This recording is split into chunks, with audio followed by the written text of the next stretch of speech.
계속해서 저희가 가족 문제에 대해서 말씀을 나누고 있습니다. 오늘은 잠언 말씀을 가지고 자녀와 양육 문제에 대해서 한번 같이 말씀 볼 수 있도록 하겠습니다. 잠언 22장 6절 말씀입니다. 우리 같이 한번 찾아보겠습니다. 잠언 22장 6절입니다.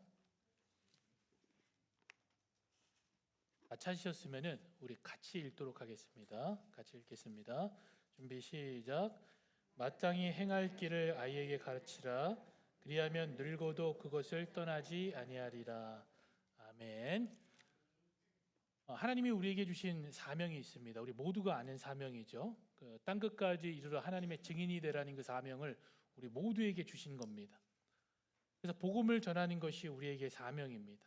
근데 이 사명을 우리가 공간적으로 한번 생각해 보면요, 이 사명은 지금 내가 있는 이곳에서부터 땅 끝까지 하나님의 복음을 전하는 삶을 저희가 살아가야 되는 겁니다.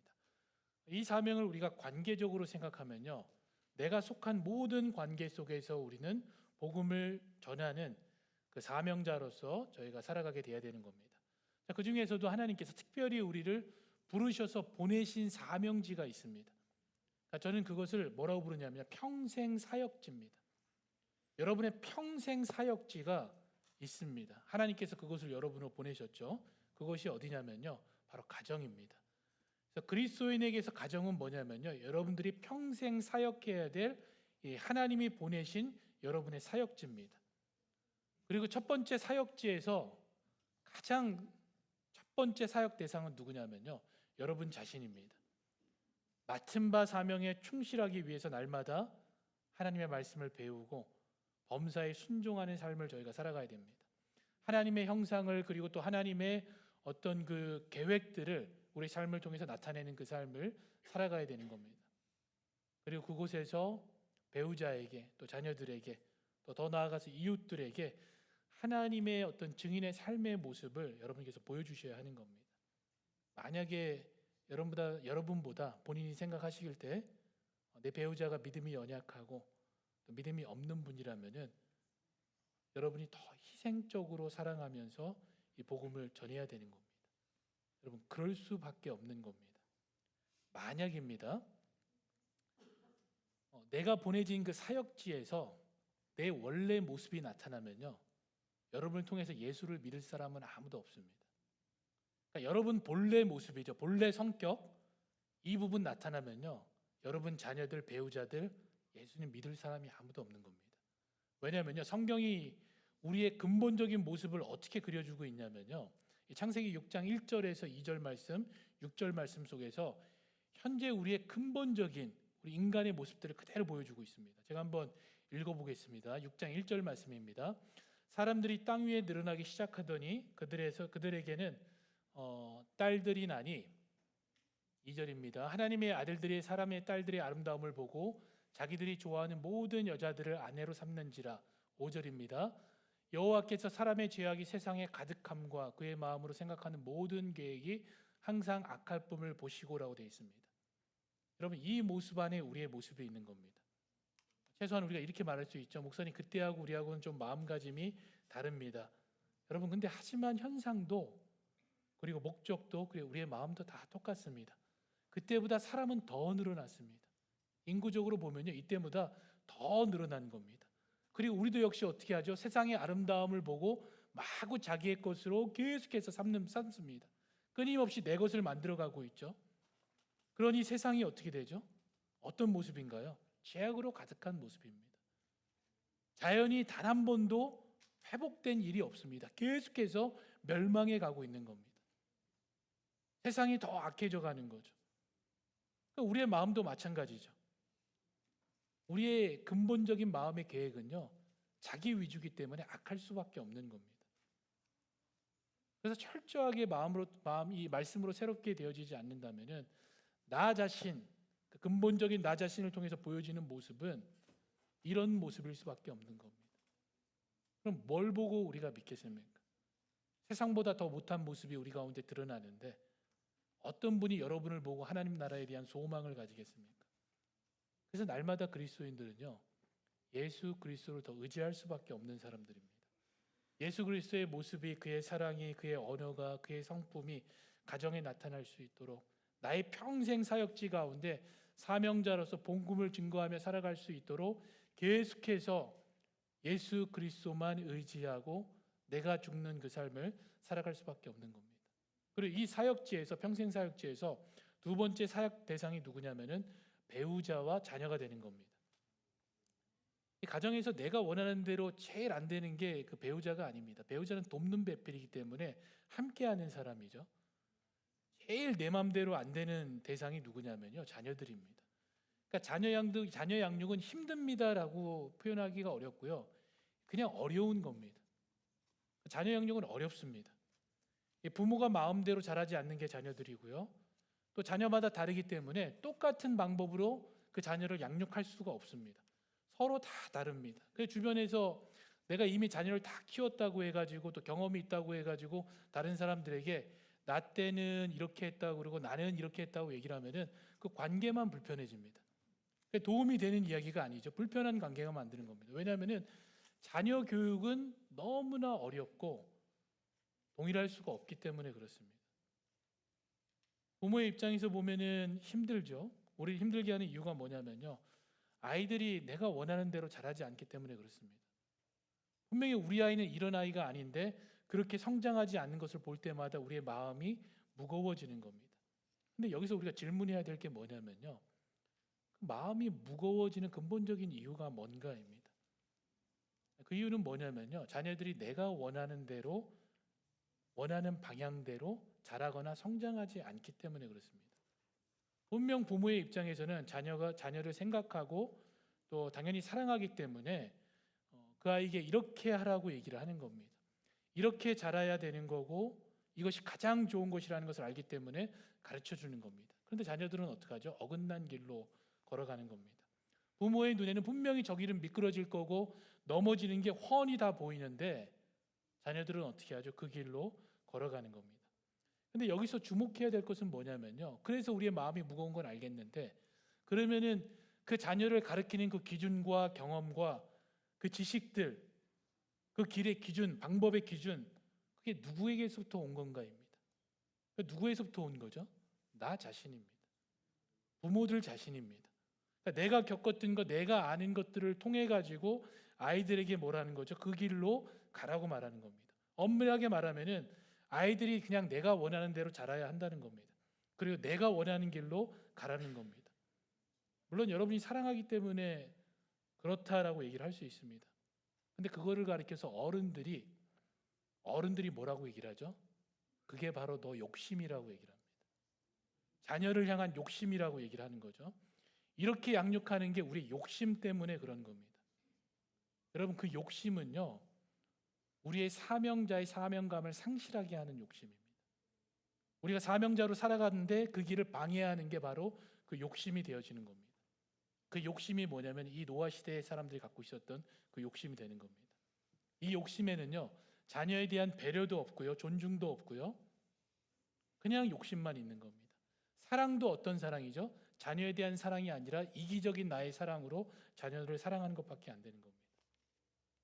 그래서 하나님이 우리를 가정으로 보내셔서 배우자와의 관계, 자녀와의 관계에 두신 것은 한 가지 공통된 특징이 있습니다. 같은 이유시죠. 같은 이유죠. 그게 뭐냐면요, 하나님의 증인이 되라는 겁니다. 그렇다면 그 증인의 역할은 뭐냐면요, 자녀들을 하나님께로 가게 하는 겁니다. 하나님을 알게 하는 겁니다.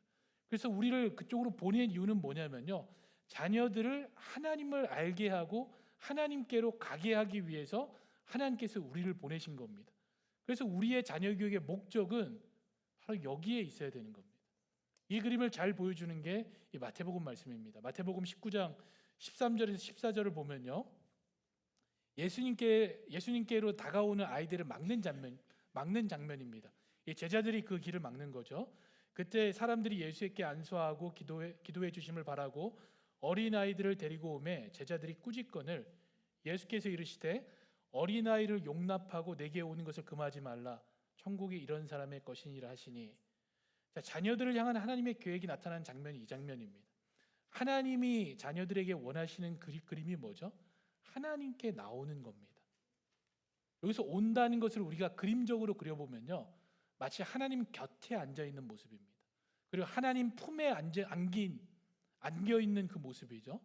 그래서 그리스도인의 부모가 가져야 할 가장 기본적인 자녀 양육의 목적은 뭐냐면요, 나의 자녀가 예수님께 나아가는 것, 그리고 그의 곁에 앉아 있는 것, 예수 그리스도의 품에 안겨 있는 것, 이것이 가장 근본적인 자녀 양육의 목적이 되어줘야 되는 겁니다.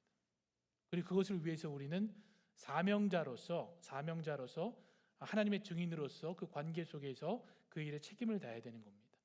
근데 너무나 감사한 것은 뭐냐면요, 우리가 선교지에 가서 복음을 전하면 한 번 전하고 한 1년 있다가 다시 찾아가서 복음을 전하게 됩니다.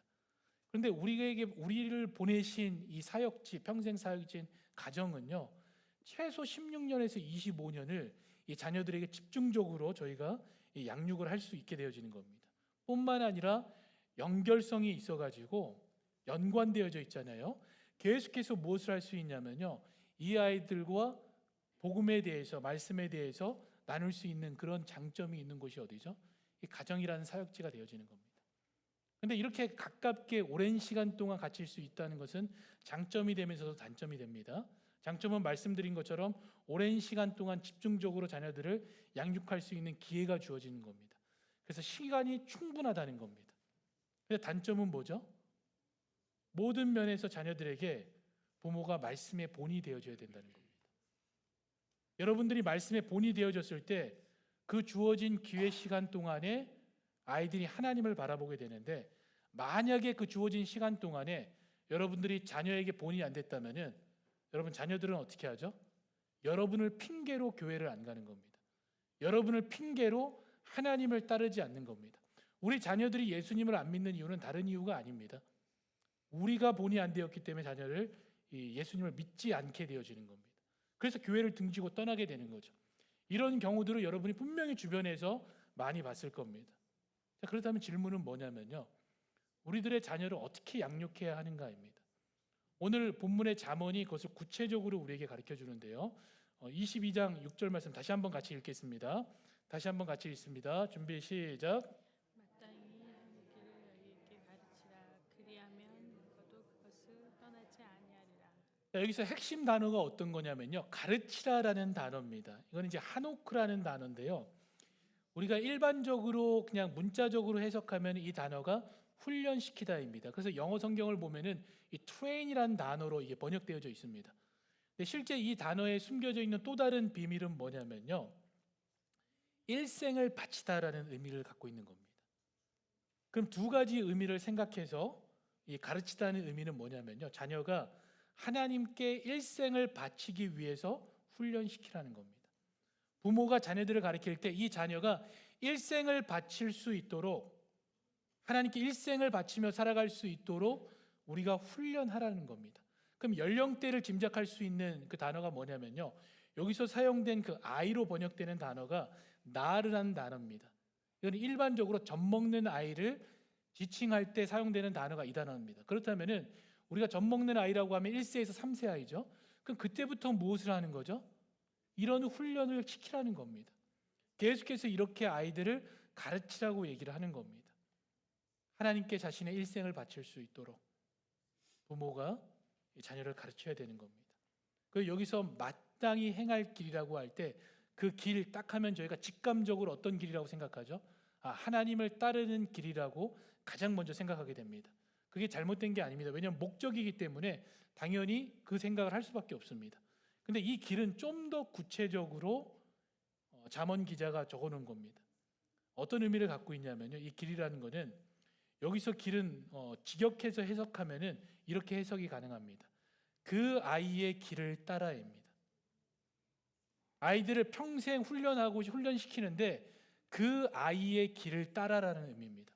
그럼 이걸 어떻게 우리가 해석이 가능하냐면요, 이 아이의 능력, 잠재력, 본성, 기질을 잘 살펴서 하나님이 자녀에게 주신 것이 하나님의 뜻에 맞게 사용되도록 그것을 사용해서 일생을 바쳐서 살아갈 수 있도록 양육하라는 겁니다. 저희가 양육하는 거 다르죠? 나의 기준과 나의 방법과 나의 생각이 아니라 무엇을 통해서죠? 하나님이 그 아이에게 주신 것입니다. 하나님이 그에게 주신 것을 살피고 발견해서 그의 잠재력과 본성과 그 은사들이 하나님을 위해서 그 뜻에 맞춰 일평생 사용될 수 있도록 훈련하라는 겁니다. 여러분, 이 훈련의 좋은 예가 누구냐면요, 한나입니다. 한나가 사무엘을 양육할 때의 모습이죠. 여러분, 한나에게 있어서 사무엘이 어떤 존재인지를 생각해 보면 됩니다. 한나는 그 남편의 사랑이 더 필요했던 여인이 아닙니다. 한나에게 그 엘가나는 어떻게 했냐면요, 뭐가 부족할 때마다, 그리고 또 좀 힘들어할 때마다 다른 사람에게 주는 2배의 것을 그 아내에게 줬습니다. 그리고 아이 문제로 힘들어할 때마다 뭐라고 표현했냐면요, 나는 10명의 아들보다 당신이 더 사랑스럽습니다라고 얘기를 하면서 계속해서 사랑을 고백을 했던 게 한나의 남편입니다. 그래서 남편의 사랑에 대한 문제를 갖고 있던 여인이 아닙니다. 하지만 항상 거기에 있는 그 공허함, 알 수 없는 그 마음은 자녀에 대한 문제였습니다. 그래가지고 성전에 가서 기도할 때 마치 이 여인이 독주를 마시고 취한 것처럼 막 기도를 했던 겁니다.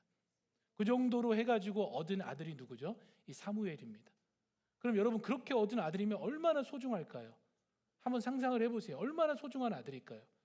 근데 그 아들에 대해서 한나가 어떻게 하죠? 성전에 보냅니다. 성전에 보내서 어린 시절부터 하나님을 알게 하고 하나님을 따르게 하는 겁니다. 이 자녀가 커가는 과정에서 그 자녀의 기질을 보고 이 자녀의 어떤 그 하나님이 주신 그 은사들을 바라보면서 계속해서 양육해 왔을 겁니다. 그리고 꾸준히 성장할 수 있도록 이 한나가 계속해서 도왔던 그 그림들이 우리가 상상해서 그릴 수 있는 부분입니다. 그래서 시간이 지나서 사무엘이 어떤 존재가 됐죠? 이스라엘의 왕을 세우는 선지자로서 그 역할을 감당했던 것을 저희가 보게 되는 겁니다. 그래서 한나의 신앙 교육은요, 분명 사무엘의 인생에 큰 영향을 미쳤다는 것을 우리가 말씀을 통해서 보게 되는 겁니다. 근데 여기서 주목해야 될 게, 그러면은 자녀를 잘 키우려면은 교회에다 맡겨가지고 이 아이가 목사가 되고 이 아이가 선지자가 되고 이 아이가 장로가 되면은 믿음이 제일 좋으면은 아이가 제일 잘 컸구나, 이런 의미가 아니죠. 자녀를 대하는 한나의 태도를 저희가 봐야 되는 겁니다. 어떤 태도냐면요, 사무엘을 대할 때 너무나 소중한 것이지만 그 자녀에 대해서 한나가 고백하고 있는 모습은 뭐냐면요, 이 자녀는 하나님이 자신에게 주신 것이라는 겁니다. 다른 말로 표현하면요, 이 자녀는 하나님께서 자신에게 맡긴 것이라는 겁니다. 그래서 이 자녀가 나의 것이 아니라 하나님의 것이라는 고백입니다. 자신의 소유가 하나님의 것이 자신의 소유가 아니라 하나님의 것이기 때문에 그것을 인정하고 이 자녀를 하나님이 주신 목적대로, 하나님이 그 아이에게 주신 그 은사대로 자랄 수 있도록 계속해서 가르쳐 온 겁니다. 그것이 성취되도록 양육한 거죠. 여러분, 자녀는 우리의 소유가 아닙니다. 누구의 것이죠? 하나님의 것입니다. 하나님의 소유라는 것을 우리가 먼저 인정해야 되는 겁니다. 하나님의 것을 나의 것으로 생각하는 게 뭐죠? 욕심인 겁니다. 그게 욕심이라는 겁니다. 욕심을 부려서는 안 되는 거죠. 오히려 맡은 자로서 성실하게 각자에게 주어진 그 은사들이 하나님을 위해서 일평생 바쳐지도록 사용되도록 그 길을 가르치는 역할을 우리가 해야 되는 겁니다. 그래서 바울이 이 자녀들을 가르치는 양육하는 방법에 대해서, 태도에 대해서 이렇게 권면했습니다. 에베소서 6장 4절 말씀이죠.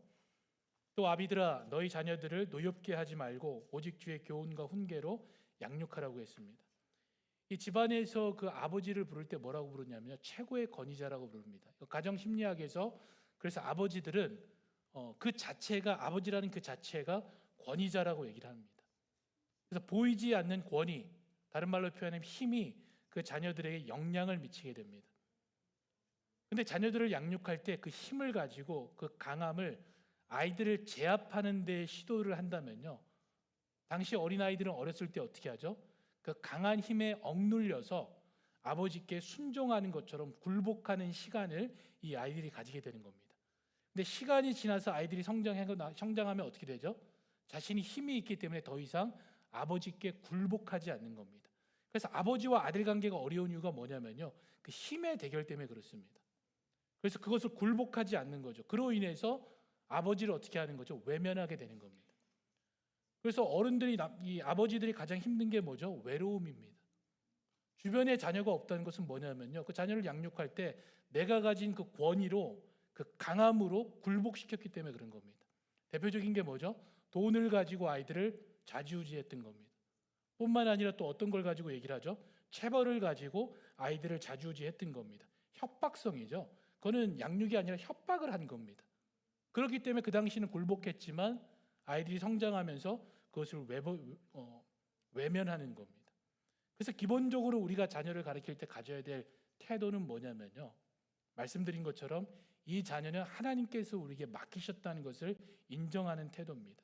두 번째는 뭐냐면요, 이 자녀는 하나님의 사랑하는 하나님의 것이라는 것을 인정을 해야 되는 겁니다. 이 자녀도 머리된 예수 그리스도의 몸된 한 부분이라는 겁니다. 나와 같이 다른 것이 아니고요, 저도 한 부분이고 이 아이도 몸된 그리스도의 한 부분이라는 것을 우리가 인정해야 되는 겁니다. 그럴 때 그 자녀를 바라보는 우리의 시선이 어떻게 되죠? 기본적으로 자녀들에 대한 존중과 사랑이 우리 가운데 있게 되는 겁니다. 배려와 그 존중함이 양육 가운데 나타나게 되는 겁니다. 이런 관점에서 바울이 뭘 하지 말라는 거죠? 노엽게 하지 말라는 겁니다. 부모가 자녀를 분노하게 하고 부모가 자녀를 힘들게 하는 행동을 피하라고 얘기를 하는 겁니다.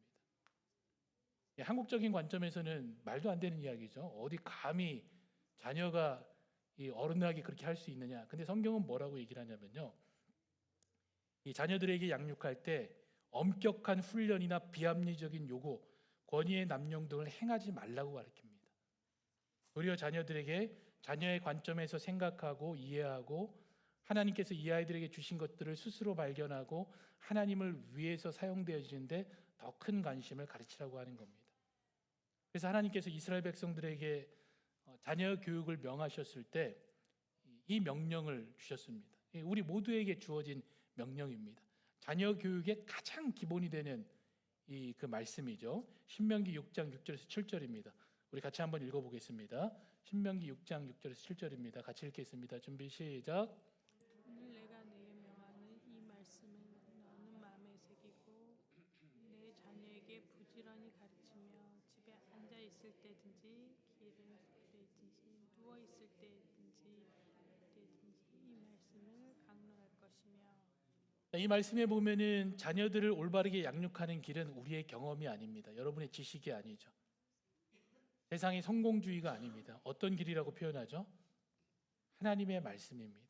하나님의 말씀이 이들 가운데 새겨지고 그 말씀이 그들의 삶 가운데 새겨져 있을 때 이 아이들이 올바른 길로 가게 되어지는 겁니다. 그래서 하나님이 뭐라고 얘기하냐면요, 부지런히 가르치라고 하는 겁니다. 교회에 맡겨가지고 아이들이 영적으로 커나가는 게 아닙니다. 교회에서도 말씀을 가르치죠. 근데 실제 아이들을 가르치는 사명은 누구에게 주어졌냐면요, 부모에게 주어진 게 그 사명입니다. 근데 그 사명을 뒤로 하고 교회에 맡기면 아이들이 무조건 다 잘 될 것이라는 생각은 큰 착각인 겁니다. 그 사명을 1차적으로 우리가 감당해 나가야 되는 겁니다. 여러분, 교회에 맡겨가지고 잘 됐으면은 모든 아이들이 잘 돼야 되잖아요. 근데 말씀에서 그려주는 그림에 보면요, 교회에 맡겼는데 잘 안 되는 그런 그림이 분명하게 나와 있습니다. 누구냐면요, 그 엘리 제사장 가문입니다. 엘리 제사장의 두 아들이 어떤 사람이죠? 어떻게 보면 교회에서 자라고 큰 목사 아들들입니다. 근데 그 자녀가 뭘 하고 있죠? 교회에서 하지 말라는 건 다 하고 있습니다. 그 당시에 율법에 나와 있는 모든 죄악들은 이 두 아들이 거기서 다 행하고 있었던 겁니다. 그런데도 교회에 맡기면 아이들이 믿음으로 자라나요? 그렇지 않습니다. 아이들을 양육하는 사명은 부모에게 주어진 겁니다. 그 부모가 말씀으로 그 아이들을 양육해야 되는 겁니다. 어디에 있는가가 중요한 게 아니고요, 누가 그 역할을 하고 있는가가 중요한 겁니다. 부모에게 주어진 사명이라는 것을 기억하시기 바랍니다. 이 사명에 대한 책임을 가지고 부지런히 앉아 있을 때나 길을 떠날 때나 누워 있든지 일어날 때든지 말씀으로 자녀를 양육해야 되는 겁니다. 여러분, 말씀으로 자녀를 양육했을 때 어떤 변화가 있냐면요, 저희가 잘 아는 그 성경 말씀에 보면은 성경에 대해서 성경 자체를 설명하는데 가장 잘 설명한 말씀이 어떤 말씀이냐면요, 디모데서 3장 15절에서 17절 말씀입니다. 내가 어려서부터 성경을 배웠나니 그리고 이 성경은 하나님의 영감으로 된 것으로 바르게 함과 의로 교육하기에 책망하기에 그리고 모든 그리스도인이 구원에 이르게 가장 유익하다라고 기록되어 있는 게 어디죠? 디모데후서의 말씀입니다. 그것을 기록한 사람이 누구죠? 디모데입니다. 근데 디모데를 평가할 때 뭐라고 하냐면요, 디모데가 가정에서부터 말씀을 잘 받은 신실한 믿음의 사람이라고 얘기를 합니다. 디모데가 이 하나님에 대해서 누구에게 배웠죠? 어머니 유니게와 할머니 로이스로부터 성경을 배워왔던 겁니다. 그래서 바울이 디모데에 대해서 얘기를 할 때 진실한 믿음이라고 칭찬한 겁니다. 그 어머니와 할머니가 이 자녀가 자라는 과정에서 말씀으로 양육했기 때문에 자신이 양육받은 그 기억을 가지고 그 하나님의 말씀이 어떠한지를 그 디모데후서에 잘 기록해 놨잖아요. 그 지금까지도 우리가 그 말씀을 통해서 이것이 바로 하나님의 말씀이고 우리가 자라는데 충분함을 고백할 수 있게 되어지는 겁니다. 이 사명이 어디서 이루어져야 되죠? 우리 가정에서 이루어져야 되는 겁니다. 우리가 이런 부모가 되어줘야 되는 겁니다. 이 자녀들이 하나님께 나아갈 수 있도록 그 길을 열어주는 부모죠. 그 자녀들이 예수님 곁에 그 품에 앉을 수 있도록 인도하는 부모가 되어야 되는 겁니다. 그 자녀들에게 있는 그 하나님이 주신 그 은사들, 그것이 성취될 수 있도록 가르치는 부모가 되어주는 겁니다. 여러분, 하나님, 이 자녀들은 하나님의 자녀입니다. 기억하시기 바랍니다. 자녀들은 우리의 것이 아니라 하나님이 우리에게 맡기신 하나님의 소유입니다. 그래서 거기에 대한 책임감과 사명을 가지고 남은 시간, 얼마나 감사합니까? 우리가 실패했어도 하나님이 또 손주, 손녀를 주십니다. 그리고 계속해서 자녀와 함께 자랄 수 있게 하십니다. 그럼 그 아이들을 어떻게 할 수 있죠? 지금까지 주님 만날 그날까지 지금도 부모로서 그 아이들을 양육할 수 있다는 겁니다. 여전히 우리에게는 뭐가 있죠? 기회가 있습니다. 그래서 기도하면서 우리의 자녀들을 믿음으로 양육하는 저와 여러분이 되기를 축복합니다. 우리가 기도하겠습니다. 하나님 감사합니다. 우리에게 주신 이 사명을 잊지 않게 하시고 이 사명을 감당하며 책임지며 감당하며 살아가는 주의 사명자가 될 수 있도록 그 은혜를 허락하여 주시옵소서. 평생 사역지에 대해서 게으르지 않게 하시고 성실한 주의 종으로 살아감으로 하나님의 나라가 그 가정 가운데 이루어지게 하시고 날마다 주를 닮아감으로 주의 모습들이 그 예수 그리스도의 모습이 우리를 통해서 나타날 수 있도록 그 은혜 또한 허락하여 주시옵소서. 감사를 드리옵고 우리 주 예수 그리스도의 이름으로 기도드립니다. 아멘.